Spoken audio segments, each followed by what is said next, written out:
세상에는 참 도전이 많습니다. 근심도 많고 유혹도 많습니다. 찬송에 보면 이 세상에 근심된 일이 많고 참 평안을 몰랐구나. 근심된 일이 많다. 어저께였으면 찬송가에도 이런 내용이 나올까. 도전이 많습니다. 유혹도 많습니다. 특히 요즘은 어떤 도전, 어떤 유혹이 많은가 하면 세속화라고 하는 이 도전이 참 많은 것 같습니다. 온통 젊은 아이들 또 어른들도 요즘은 은연중에 세속화되어 가고 방송의 매체에 의해서 영향을 받아서 그렇게 말씀이 우리를 지배하는 게 아니라 세상 문화가 우리를 지배하는 이런 형국이 됐습니다. 코로나가 뭐 교회 발로 이렇게 생각하지만 실제로 최근 통계에 의하면 교회는 예배 중대본부에서 예배 중에는 코로나가 발생되지 않았다. 밥 먹을 때 이제 교제할 때 그때 8% 그렇게 전국적으로 코로나가 한 8% 정도 교회 영향이다라고 그렇게 나왔습니다. 근데 국민들이 알고 있는 이 생각은 뭔가 하면 거의 한 60% 정도가 국민들은 교회가 코로나를 전파하는 주범이다. 최근 통계는 54% 이상이 교회가 문제다. 그렇게 이야기했습니다. 여러분 지금 이게 뭔가 하면 세상이 방향을 뉴스나 다른 것으로 영향을 받아서 마치 교회가 코로나의 온상지가 된 것처럼 그렇게 계속 또 교회, 어느 교회라고 하니까 우리나라의 기독교 인구가 1,000만 명인데 1,000만 명 중에 5천만 중에 여러분 이 25%가 교인이라고 하면 4명 중에 1명은 교인인데 그걸 교회라 하니까 이런 문제가 나온 거예요. 그러니까 사람들의 이미지는 뭔가 하면 교회는 참 코로나에 대해서 참 책임이 없는 그런 단체인 것 같다. 그리고 요즘은요 얼마나 영향이 많은가 하면 제가 이 마스크 벗고 싶은 생각이 꿀떡 같아요. 왜냐면 이 가림막도 설치했는데 마스크 쓰고 설교하면 얼마나 답답할까 이런 생각해 보십시오. 그런데 요즘은요 이런 이상한 사람이 나와가지고 유튜브에 방송할 때 목사가 설교할 때 마스크 벗고 하면 또 이게 찾아가 신고한다네 또 이게. 야, 별 희한한 사람 다 있어요, 그죠? 그러니까 왜 그렇게 하는가 하면 교회가 이 나쁜 영향을 주는 것으로 인식하고 있다는 거예요. 이게 뭔가 하면 세상적인 영향이 우리 교인들도 마찬가지입니다. 교인들도 코로나가 엄청난 이 영향을 주어가지고 예배 참석 못하는 이런 일도 벌어지지 않습니까? 그러니까 말씀이 지배하는 게 아니고 세상이 지배하는 이런 도전이 있습니다. 학교폭력, 또래 집단의 왕따, 여러분 이런 것 때문에 얼마나 많은 아이들이 상처 입습니까? 거기에 휩쓸려 가지고 자기도 정체성도 없이 휩쓸리는 그런 아이들이 얼마나 많습니까? 이런 도전 앞에 내가 누구인가라고 하는 것을 모르면 우리도 세상 사람들이 하는 이야기도 따라갑니다. 내가 어떤 목적으로 살아가는가에 대해서 모르면 세상 사람과 똑같이 생각하고 따라갑니다. 마귀는요, 여러분 야바이꾼 같아요. 야바이꾼을 보면 막 흔들어가 정신없이 만들어놔고 쑥 빼가는 게 야바이꾼이지 않습니까? 마귀는 우리로 하여금 정신없이 세상을 막 그냥 온갖 교회 하니까 세상 사람들이 교회가 마치 이 온상처럼 여기면서 교인들도 교회가 그렇다라고 생각하고 그냥 신앙생활을 차단해버리는 이런 일이 벌어지지 않습니까? 마귀는 우리를 계속 흔들어 놓아요. 세상 모든 풍파들을 흔들어 우리를 계속 흔들어 놓아요. 흔들 때 우리가 내가 중심을 잡지 못하면, 내가 예수 안에 있다라고 하는 이 확신을 갖지 못하면, 주 안에 있는 나에게 딴 것이 있으랴 아무리 흔들어 놔도 주님 안에 있는데 나는 아무 문제 없다라고 하는 그런 확신을 갖고 살면, 정신만 바로 차리면 호랑이 굴에 들어가도 산다 그러지 않습니까? 그래서 아무리 세상이 우리를 흔들어도, 아무리 우리 주변에 또래들이 우리를 흔들어도 내가 예수 안에 있다라고 하는 분명 확신을 갖고 흔들림 없는 인생 살아가는 여러분 되기를 주님의 이름으로 부탁합니다. 우리 인사합시다. 예수 안에 우리가 있습니다. 흔들리지 맙시다. 세상 문화가 우리를 지배하지 못해요. 방송이 우리를 지배하지 못한다니까요. 예수 안에 있는 나에 딴 것이 있을 수 없습니다. 유명한 이 프로그램 중에 영국에서 시작됐던 2007년도부터 시작됐다 하더라고요. 브리스톤 갓 탤런트라고 하는 이 프로그램이 있는데, 이 프로그램에서 그 유명한 폴 포츠가 나온 그 프로그램 아닙니까? 우리나라에도 이 브리스톤 갓 탤런트라고 하는 이걸 모방해서 전 세계적으로 이게 뭐 하는데, 지난번에 여러분 이성윤이가 나왔던 싱 어게인 이런 것도 브리스톤 갓 탤런트의 모방이지 않습니까? 스타 뭐 TV 뭐 하는 거, 그런 것들.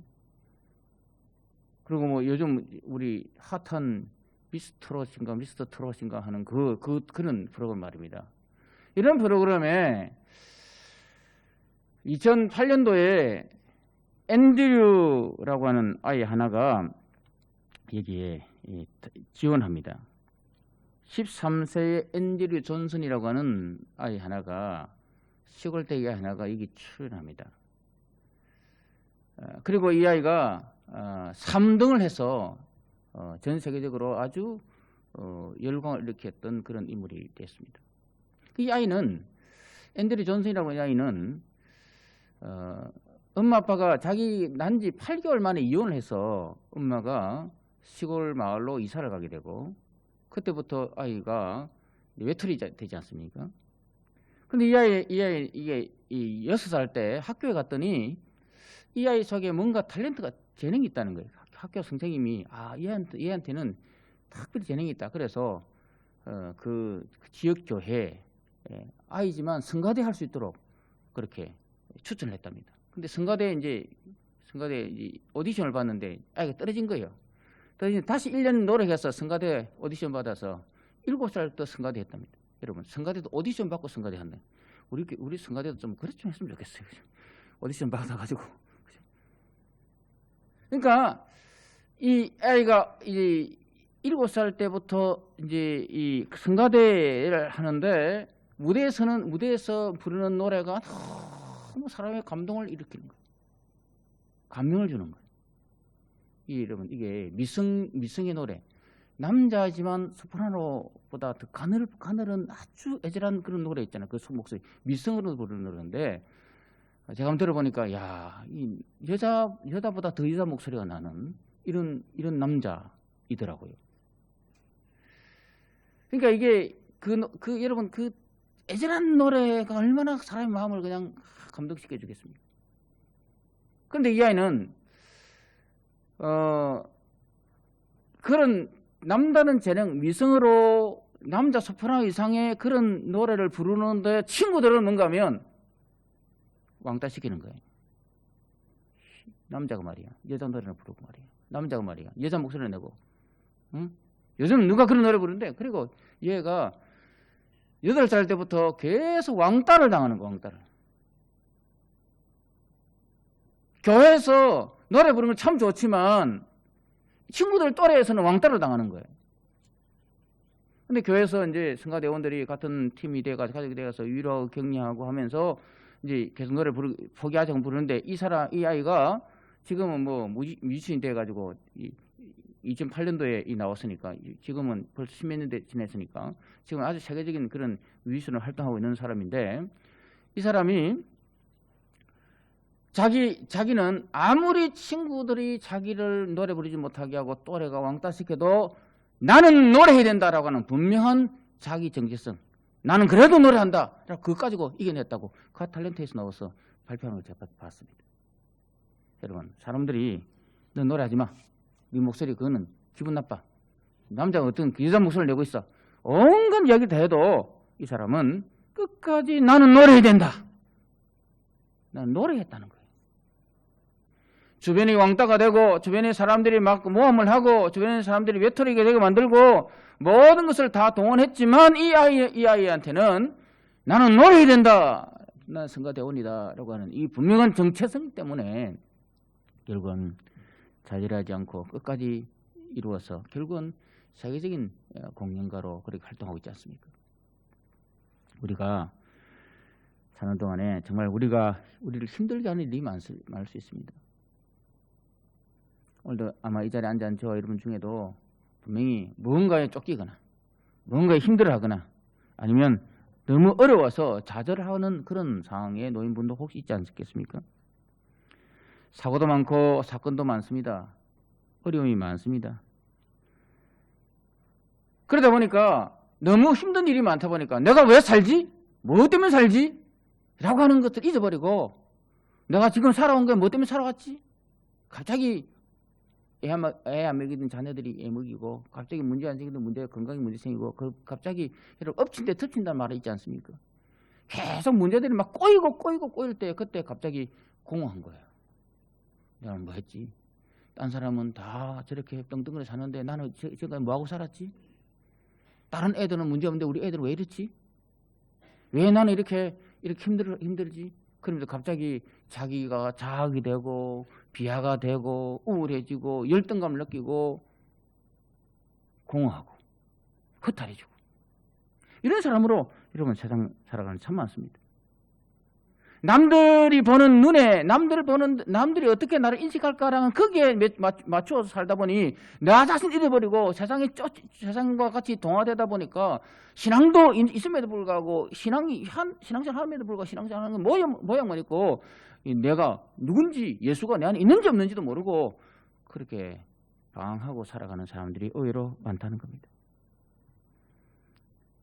여러분 그러다가 극단적으로 어떤 사람들은 자기 생명을 끊어버리는 그런 경우도 있지 않습니까? 무미하다, 공허하다, 헛되다. 더 살면 뭐 하겠나? 그렇게 생각하는 사람이 있다는 거예요. 왜요? 세상 많은 도전 앞에 자기 자신을 몰라서 그래요. 아무리 이 앤드류 존슨의 애는 친구들이 왕따해도 노래 부르지 마라. 네가 남자 뭐 여자 목소리 내느냐. 그래도 나는 노래한다라고 하는 나는 성가대원이라고 하는 이 정체성 가지고 이겨냈는데 우리는 이 세상 도전 앞에서 세상 사람들이 왜 교회 가냐라고 말하면 할 말을 잊어버려요. 곤란한데 왜 교회 나가냐라고 하면 또 이 말 잊어버려요. 지금까지 네가 예수 믿고 잘된 게 뭐냐라고 하면 또 말 잊어버려요. 그러면서 자기 스스로 그래 신앙생활 별거 없더라. 그러면서 자기 스스로 포기하고 좌절하고 낙심하고 우울해하고 스스로 그냥 자기 마음의 문을 탁 닫아버리고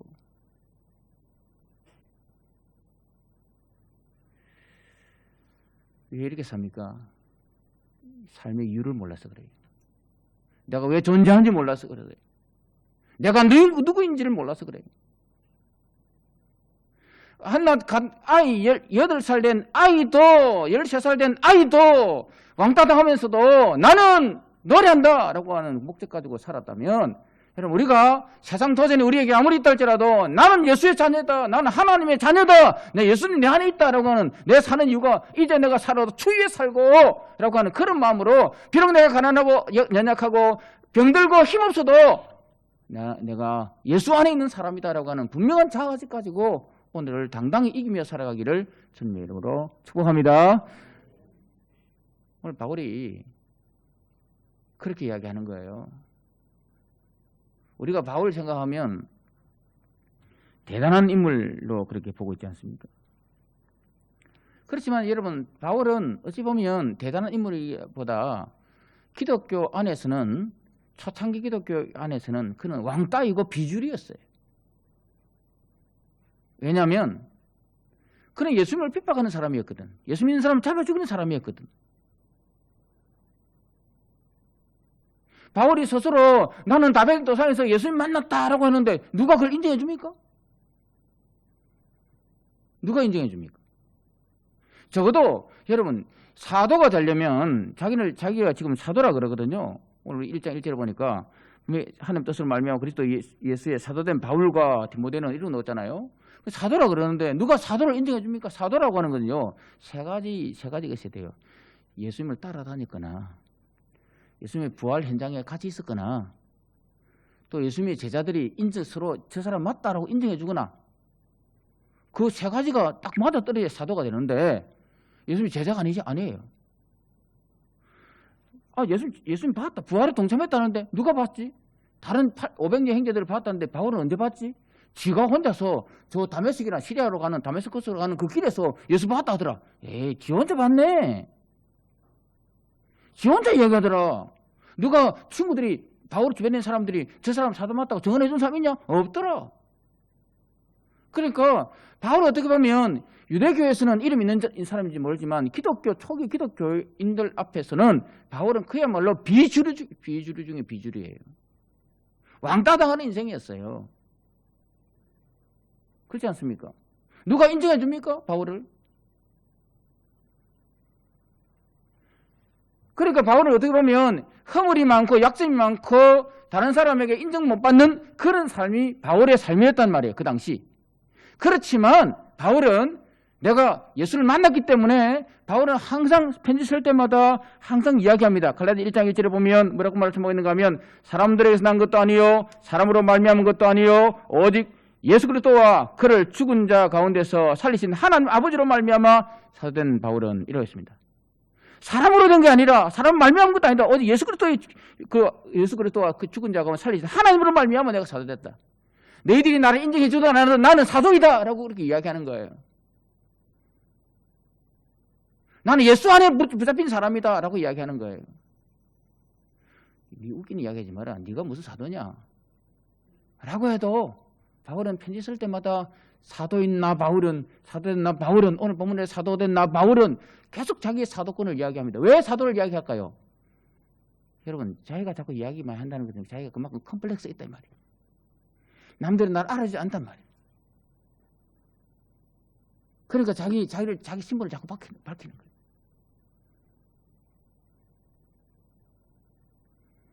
그러면서 바울은 뿐만 아니라 너희들이 아무리 나를 사도로 인정 안 해준다 할지라도 나는 사도 맞거든 이러면서 너희들이 나를 왕따시키지만 나는 그래도 이렇게 살아가는 사람이야. 사도행전 20장 24절에 보니까 내가 달려갈 길과 주 예수께 받은 사명 곧 하나님의 은혜의 복음을 증언하는 일을 마치려 하면은 나의 생명도 조금 더 귀한 것을 여기지 아니하노라.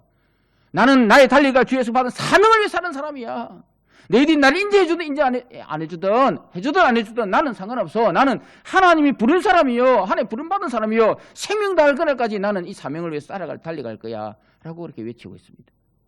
무엇이 바울 나이가 이렇게 왕따 당하는 사회 속에서도 당당한 인생으로 살아가 이렇게 복음 위에 살아가게 만들었습니까? 예수 안에 있다는 것 때문입니다. 예수로 인해서 부름받았다는 것 때문입니다. 사랑하는 여러분, 우리도 예수 그리스도가 우리 안에 계신 줄 믿습니다. 영접하는 자 곧 그를 믿는 자는 하나님의 자녀가 되는 권세 준다 했습니다. 아들이 있는 자는 생명이 있고 아들이 없는 생명이 없다 했습니까? 없다 했습니다. 누구든지 예수로 말미암지 않고는 예수님을 성령으로 말미암아 예수를 주로 고백할 수 없다 했습니다. 그런데 여러분 우리는 예수님을 나의 주님으로 고백하고 하나님을 나의 아버지로 고백하고 지금 있지 않습니까? 그렇다면 우리 이미 내 안에 성령 하나님이 내주하고 계신 줄 믿습니다. 예수 안에 있는 나, 따라서 예수 안에 있는 나입니다. 아무도 흔들 수 없어요. 이거는요. 야바이꾼이 아무리 네 존재가 뭐 어떻다 할지라도 흔들어도 아무리 흔들어도 예수 안에 있는 나는 절대 변함이 없단 말이에요. 네 처음 봤나? 저거 처음 봤나? 아무리 우리를 그렇게 유혹해도 그래 너는 그런 이야기해도 나는 예수 안에 있어. 예수님 내 안에 있어 라고 하는 분명한 구원의 확신 이거 갖기를 주의 이름으로 축원합니다. 바울이 이거 가졌어요. 가졌기 때문에 바울은 남들이 인정 안 해줘도 나는 사도 맞거든. 남들이 인정 안 해줘도 나는 사명에 붙들려 살아가거든. 그렇게 이야기하거든요. 자, 그렇다면 예수 안에 있는 우리가 어떻게 살아야 되느냐? 바울처럼 어떻게 이렇게 좀 살 수 있을까? 예수 안에 있는 우리가 살아가는 첫 번째는 뭔가 하면 어떻게 살아야 될까 하면 첫째는 우리가 당당하게 사는 거예요. 따라합시다. 당당하게 살아갑시다. 왜 여러분 우리가 자꾸 당당하지 못합니까? 하나님이 우리 아버지잖아요. 예수님 내 주인이잖아요. 할렐루야. 하나님이 어떤 분이십니까? 하나님이 가난한 분이십니까? 미천한 분이십니까? 천지 만물을 지으신 무에서 유를 창조하시는 그런 능력의 하나님이 우리 하나님인 줄 믿습니다.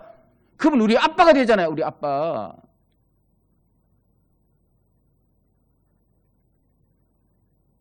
그 하나님이 독생자를 이 땅에 보내셔서 우리를 사랑해서 우리는 얼마짜리인가 하면 여러분 우리 예수님짜리예요. 따라합니다. 예수님짜리. 내가 물건을 사면 100원 좀 100원짜리 건데요. 예수님은 자기 몸을 주시면서까지 우리를 샀지 않습니까? 그래서 우리는 어떤 존재인가 하면 예수님이 몸버리어 피 흘려 우리를 사셨기 때문에 이래 봬도 내가 예수님의 가치가 있는 거예요. 예수님짜리란 말이에요. 가치 있는 존재란 말이에요. 다시 한번 예수님 인사 드립니다. 당신이 예수님짜리인 걸 믿습니다. 얼마나 귀한 존재입니까? 얼마나 귀한 존재.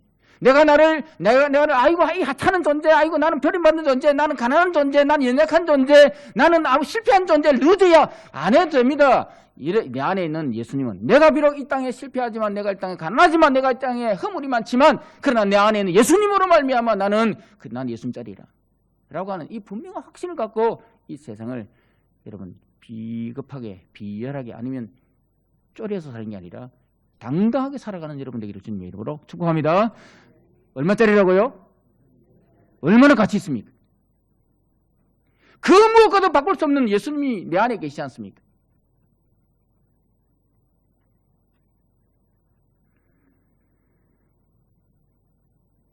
사람은요, 뭐에 지배받는가 하면 이런 예수님짜리라고 하는 이런 부르심이라든지 확신이라든지 여기 지배받지 않고 상처에 지배받아요. 상처. 환경에 지배받아요. 내가 하나님 안에서 내 어떤 존재인가를 딱 보면 야, 내 대단한 존재구나 이렇게 알면 되는데 그거는 멀리 있고 상처는 내 앞에 있지 않습니까? 상처에 지배받겠습니까? 하나님 부르심에 지배받겠습니까? 예수 하나님께 인사해 봅시다. 상처에 지배받겠습니까? 인사합시다. 인사해 보세요. 상처에 지배받겠습니까? 부르심에 지배받겠습니까? 스스로 답해 보세요. 어디에 지배받습니까? 부르심이 나를 여러분을 지배하고 있습니까? 예수 안에 예수님이 나를 지배하고 있습니까? 내 상처가 나를 지배하고 있습니까? 예수 믿어도 사람들은요 상처에 지배받아요. 수십 년 예수 믿어도 누구 말 한마디 하는 그 말 한마디 때문에 그냥 신앙생활 포기해버려. 그렇게 기도하고 그렇게 하나님 찾았음에도 불구하고 누군가로부터 한마디 딱 듣는 그 말이 상처의 말 한마디가 나를 그냥 말씀은 그렇게 설교를 많이 듣고 매주일마다 설교 들었는데도 불구하고 그 은혜는 잠깐이요. 누군가 무심코 던진 말 한마디는 그냥 평생 나를 지배하고 있는 그런 옹졸한 인생을 살고 있지 않습니까? 요새 보십시오. 형들이 팔아버렸어요. 노예로 팔아버렸어요. 이스라엘 땅에서 애굽으로 팔아버렸어요.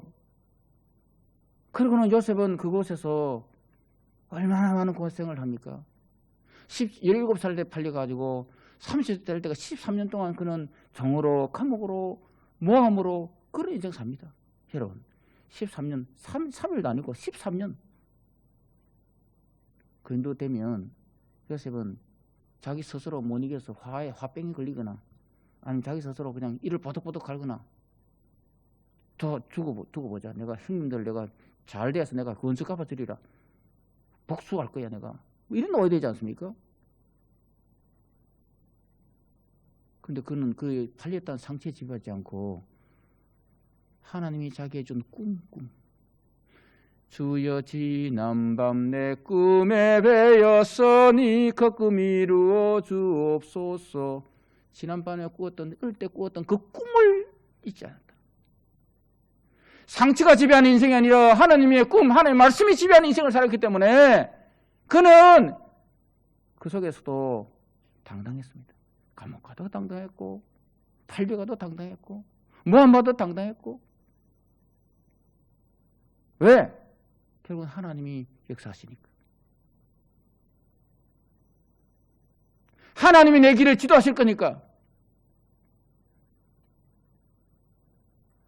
똑같은 환경을 살아도 어떤 사람은 당당히 사는 사람이 있고 어떤 사람은 똑같은 환경 속에서 비열하게 사는 사람이, 비참하게 사는 사람이 있습니다. 왜요? 해석을 잘못해서 그래요. 해석을. 환경이 나를 지배하느냐 말씀이 지배하느냐 할 때 여러분 제발 환경이 지배받는 인생 되지 말고, 상황에 지배받는 인생 되지 말고 말씀에 지배받는 인생 되기를 주의 이름으로 축원합니다. 그래 당당해질 수 있어요. 주님이 내 안에 있다. 그 주님이 살아계시다. 지금 여전히 좀 역사하신다. 주님 찬송을 주께서 내 길 예비하시네. 노래는 잘합니다. 주께서 나의 하루를 주를 살겠습니다. 주님 내 길을 예비하십니다. 하면서도 불구하고 환경이 나를 지배하니까, 환경이 지배받아가지고 매일매일 그냥 어떤 때는 기분 좋았다, 어떤 때는 우울했다, 어떤 때는 흥기를 했다, 어떤 때는 웃었다가 그냥 이 병신병이도 아니고 이상한 인생 살잖아요 지금. 내가 왜 이럴까? 환경이 지배받아서 그래요.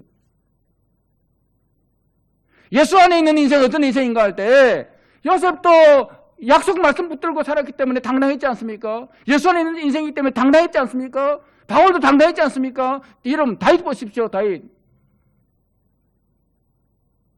골리앗 물리칠 때까지 당당했습니다. 그리고는 사울에게 쫓긴당했습니다. 잡족들의 두목이 되었습니다. 블레셋까지 가서 미친 척하는 인생 살았습니다. 그 정도 되면 여러분 다윗은 그냥 쫄짝구 인생을 살아야 되잖아요. 그럼에도 불구하고 다윗은 당당했습니다. 왜요? 전쟁은 여호와께 있다. 하나님이 나와 함께 하신다. 너는 칼과 단창을 나고 나는 여호와 이름을 간다. 여전히 주 여호와께 나의 목자가 된다는 이 사실을 알았기 때문입니다. 환경이 중요한 게 아니라 주님이 나의 목자 되시다. 주님이 나는 주님 자녀이다. 주님이 나의 모든 것 되신다. 여러분 내가 예수 안에 있다는 이것으로 인해서 이 세상을 좀 당당하게 살아가는 여러분 되기를 주의 이름으로 축복합니다. 다시 한번 인사합니다. 당당하게 삽시다.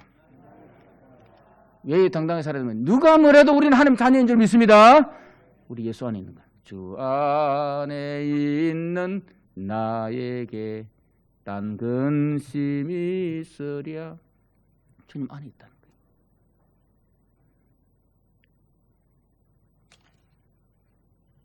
바울은 왜 당당히 살았습니까? 우리는 어떻게 예수 안에 있다면 어떻게 살아야 됩니까? 사명을 붙들고 살아야 됩니다.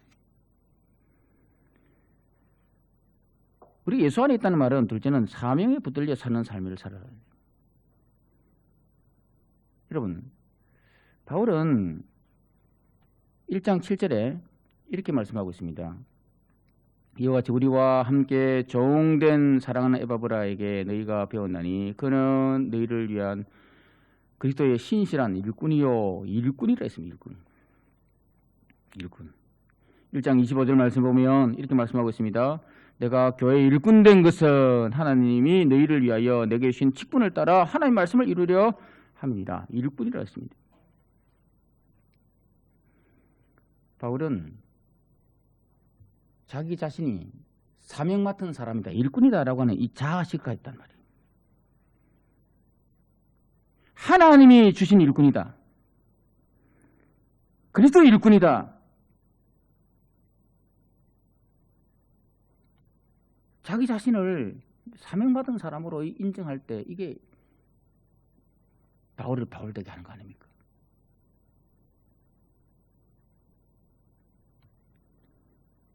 내가 직분받은 게 내가 받은 게 아니라 주님이 내게 주신 것이다. 하나님 뜻으로 말미암아 된 일꾼이다. 따라서 하나님 뜻으로 말미암은 일꾼. 내가 뭐 잘났어 한 게 아니라 하나님이 내게 주셨어. 이 직분을 주어서 하나님의 뜻으로 말미암아 내가 일꾼 되어서 라고 하는 이 정체성이 분명히 할 때 여러분 우리는 세상을 살아갈 수 있어요. 하나님이 나 같은 죄인을 살리시고 일꾼 되게 만들어준 이유는 결국은 합력과 선을 이루게 하기 위해서, 결국은 사람 살리게 하기 위해서, 결국은 나를 살리게 하고 내 가문을 살리고 축복의 통로로 쓰임받게 하기 위해서라고 하는 분명한 하나님이 세웠다라고 하는 인식이 있어야 됩니다. 그때 흔들리지 않습니다. 하나님이 세웠다는, 하나님을 보냄받았다라고 하는 이거 인정 안 하면 직분을 폐기칩니다. 그까이 그 장자의 명분 뭐 중요하나 에서처럼 그까 뭐 필요해 그게 그러면서 막 팽개치 버립니다. 아닙니다, 여러분. 나의 나된 것 하나님 은혜고 직분도 하나님 주신 거고 그리스도로 말미암아서 우리에게 하나님께서 이 자리에 앉게 해주신 줄 믿습니다. 이런 분명한 부르심의 확신, 내가 보냄받았다라고 하는 확신, 내가 일꾼된 직분받은 것은 내 힘으로 내 능력으로 내 백으로 된 게 아니라 누구 백으로 된 게 아니라 하나님이 내게 일을 주셨다라고 하는 분명한 부르심을 깨달으면 여러분 그때부터 우리는 사명에 붙들려 살 수 있습니다. 왜 사명을 자리를 자꾸 잊어버립니까? 뺏깁니까? 부르심이 확신이 없어 그래요. 바울은 하나님을 부름받았다. 하나님의 일꾼 되었다. 내가 직분받은 것은 주님을 말미암아 얻은 것이다. 라고 하는 확신을 갖고 살았기 때문에 도전 앞에서도 당시 주류가 아닌 비주류를 할지라도 은혜 복음 증거하는 일을 마치려면 나의 생명도 귀한 걸 여기지 않는다 하면서 끝까지 사명을 완수하지 않습니까?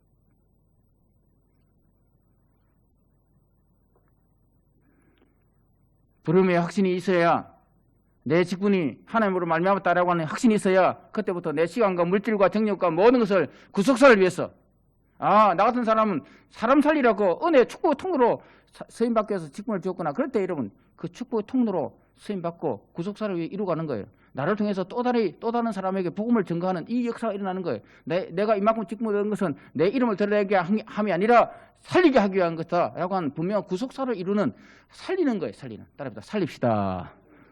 말을 해도 살려야 되고요. 교회는 살리는 곳이에요. 죽었던 영혼이 살아나는 곳 아닙니까? 만날 때마다 살리는 그런 일들이 있기를 주님의 이름으로 부탁합니다. 여러분 살리는 일, 인사합니다. 살리는 일을 많이 합시다. 다시 한번 이 일을 위해서 부름받았습니다. 그러니까 살리는 일을 부름받았습니다. 집에서도 자녀들에게 그냥 험한 때만 죽이는 말 하지 말고 살리는 말 하고 교회에서도 여러분 정말 약한 존재 아닙니까? 힘든 존재 아닙니까? 살리는 말 많이 해서 상처받은 영혼들이 교회 오면 위로받고 힘을 얻고 아무기 집사의 말 한마디가 내 인생을 살렸다. 아무기 권사의 말 한마디가 내 인생을 살렸다. 아이고 내 힘들어 죽겠는데 그때 목사님 설교 듣고 살린 말씀을 한 듣고 내가 살았다라고 하는 이런 감정이 많이 있는 여러분 되기를 주의 여러분 축원합니다. 사명에 붙들려 살았습니다. 세 번째, 예수 안에 있는 내 인생은 첫째는 당당한 인생이었고 둘째는 사명에 붙들려 사는 인생이었고 예수 안에 있는 나는 내가 예수 안에 있다는 걸 분명하면 은혜와 평강이 지배하는 인생이다. 은혜와 평강을 누리는 삶을 살 수 있습니다. 우리 찬송하면 내게 강 같은 평화, 내게 강 같은 평화, 내게 강 같은 평화 있다 그랬습니다. 이 내가 강 같은 평화 어디서 옵니까?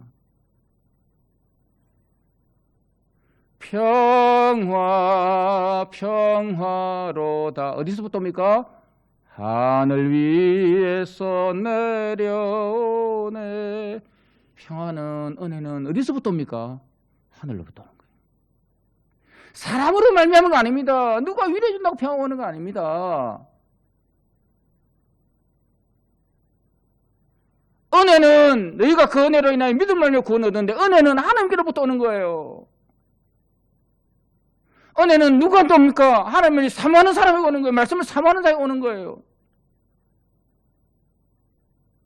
마찬가지입니다. 평화는 누구한테 오는가? 평강의 왕이신 예수님께로부터 평화가 오는 거예요. 그래서 하늘로부터 평화가 오는 거예요.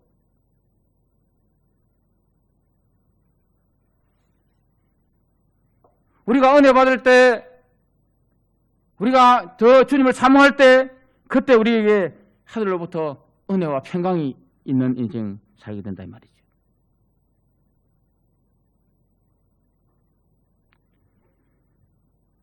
사실 내가 누구인지를 모르면, 내가 마귀 자식인지 하나님 자식인지 모르면, 우리 엄마가 우리 아빠가 진짜 우리 엄마 나를 친부모인지 계모인지 모르면 여러분 불안합니다. 불안해요. 근데 우리 하나님의 아버지가 내 아빠가 된다는 분명한 사실을 알면 여러분 인생이 달라집니다. 불안하지 않습니다. 염려하지 않습니다. 왜? 아빠니까. 왜? 하나님이 내 아빠니까. 여러분 집에서 부모님 있는데 집에서 불안해합니까? 왜 사람들이 왜 고향 갑니까? 왜 가정이 좋습니까? 세상에는 도전이 있지만 가정에 가면 편안하거든요.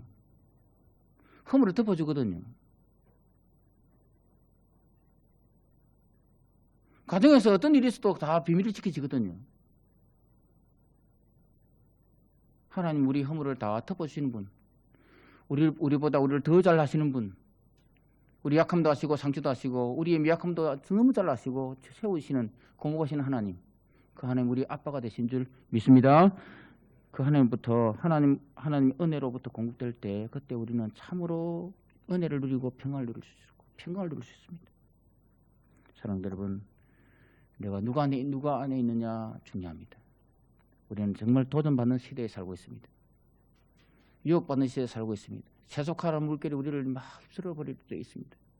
그래도 바울은 그 당시 주류 사회가 아니고 비주류 앉았지만 그는 내가 예수 안에 있다는 사실로 인해서 당당하게 살았고 사명을 붙들려 살았고 그는 은혜와 평강을 누리며 살았습니다. 우리가 살아온 상황이 그렇습니다. 도전이 많습니다. 유혹이 많습니다. 세속화가 많습니다. 우리 성도들이 이런 현실에 우리가 붙잡힌다 할지라도 바울처럼 예수 안에 있는데 딴 것이 있을 수 없다. 주님 안에 내가 포함되어 있다.